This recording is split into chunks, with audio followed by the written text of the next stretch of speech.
The book of Ezekiel is the most overlooked book in the Bible. The time of Ezekiel were tough times. Zedekiah was Judah's final puppet king. He was given the authority to rule in Jerusalem with only a small army. The city was besieged once more, and Nebuchadnezzar's army captured Zedekiah. They slayed each of his sons in front of his eyes, so that he could see that the royal line had ended. Then they took his eyes out, so the last thing he saw was his sons being slain. Then Nebuchadnezzar ordered the total destruction of Jerusalem. Ezekiel was called to preach around this time, despite the fact that he was thousands of miles away from Jerusalem in the land of Babylon. The traditional spiritual "Dem Dry Bones" has a catchy tune, but it's actually about a boneyard revival. It is based on Ezekiel's vision of the valley of dry bones given by the Lord. God desired to provide desperately needed hope to his chosen people. Because of their wickedness, the Lord allowed Nebuchadnezzar to enter and conquer their land. The people had become captives in the exotic faraway land of Babylon. They were downcast. The Valley of Dry Bones vision is primarily about the children of Israel, but it also has practical implications for our own lives. Ezekiel chapter 37 verses 1 and 2. The hand of the Lord came upon me, and brought me out in the spirit of the Lord, and set me down in the midst of the valley, and it was full of bones and hopelessness. If they are not careful, our homes can decompose into a pile of dry bones. The more we ignore God's word's family rules, the more likely they will become a skeleton. Even some Christians who were once walking with the Lord have become a heap of bones. They live on what they were, rather than what they should have been. Ephesians chapter 6 verses 1 to 4. Children, obey your parents in the Lord, for this is right. Honor your father and mother, which is the first commandment with promise, that it may be well with you, and you may live long in the earth.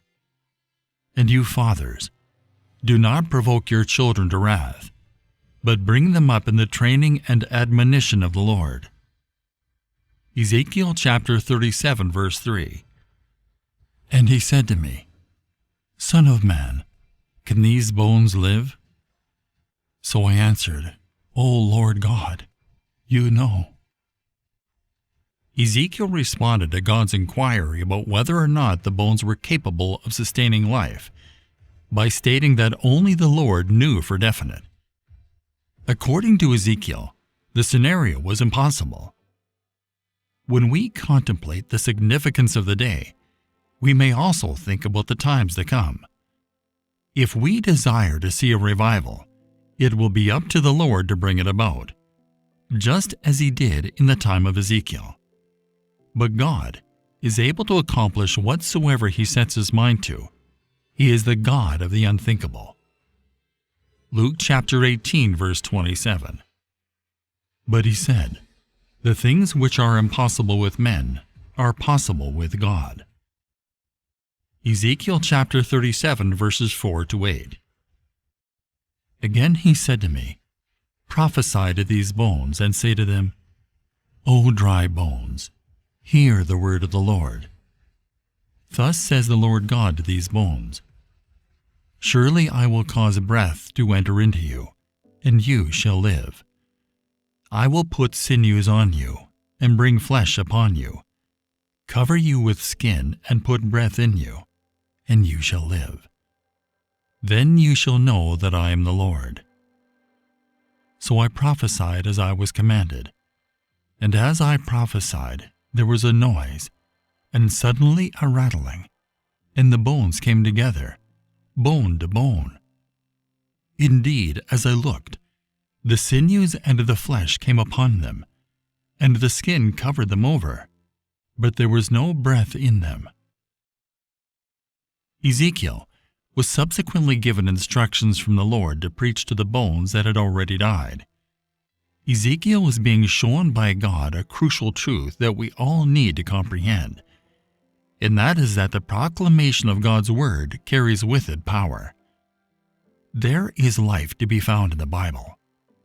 It offers both life and faith to those who receive it. Ezekiel was present for a miraculous event. The bones began to fuse with one another, bone to bone.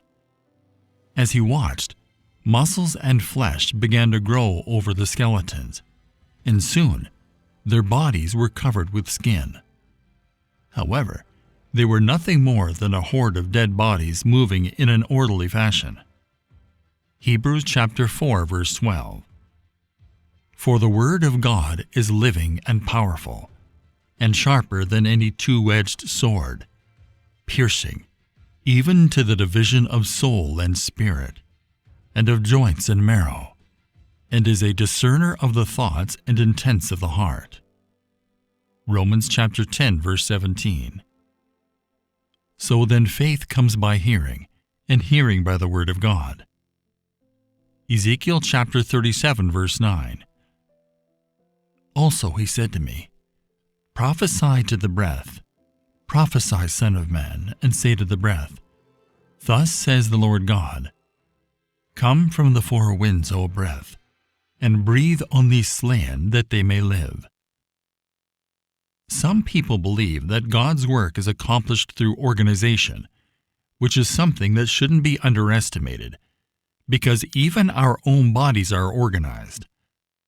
A church may have its affairs in order, but if it does not have breath in it, the church is nothing more than a lifeless body.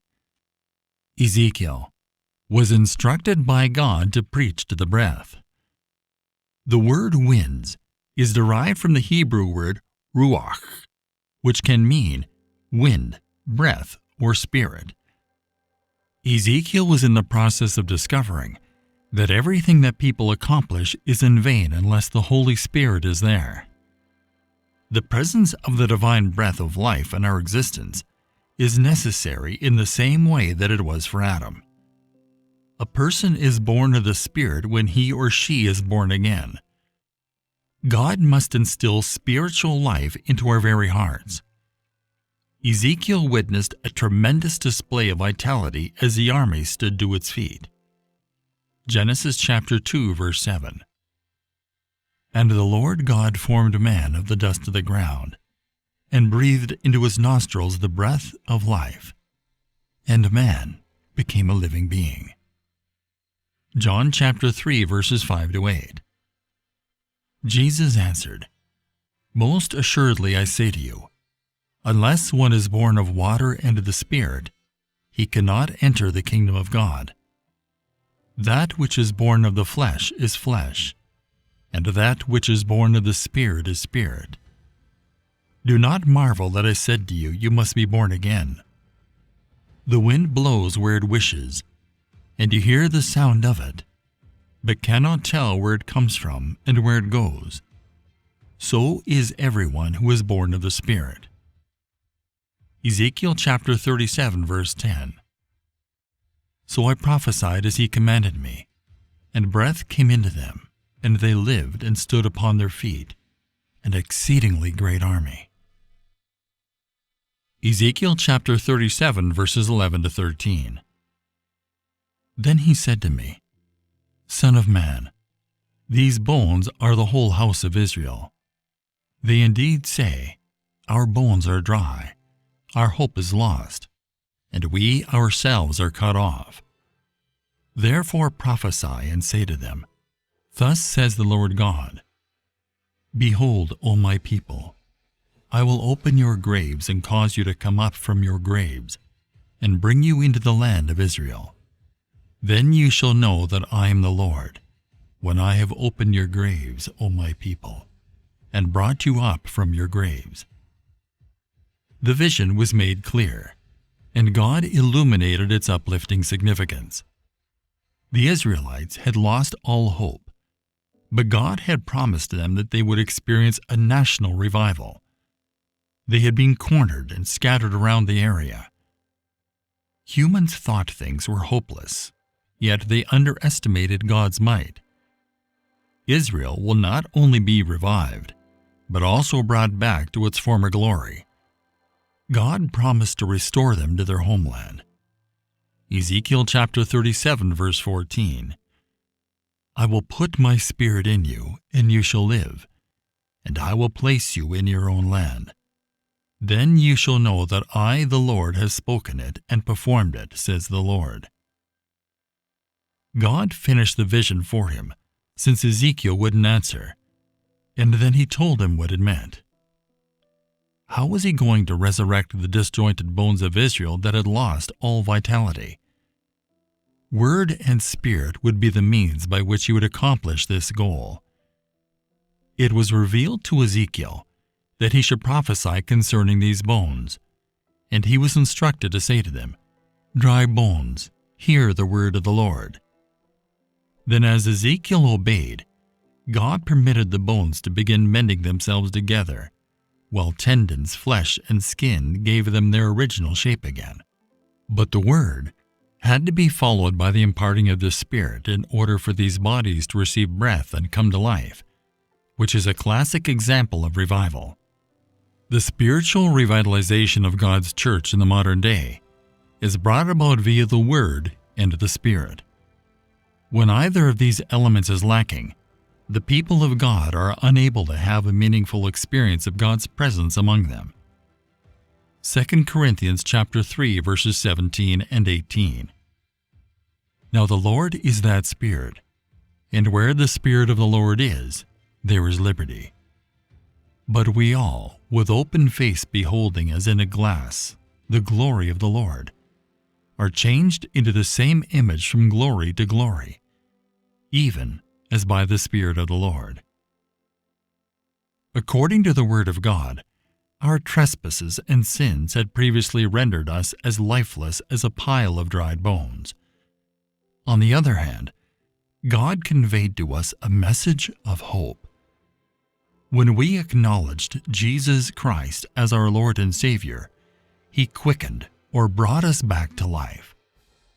The time has come for us to share this word of hope with those who, because of their sins and transgressions, are still spiritually dead.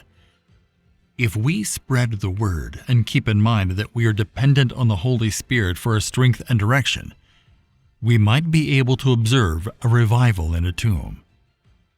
Ephesians chapter 2, verse 1. By grace through faith, and you He made alive, who were dead in trespasses and sins. Romans chapter 5, verse 8. But God demonstrates His own love toward us, in that while we were still sinners, Christ died for us.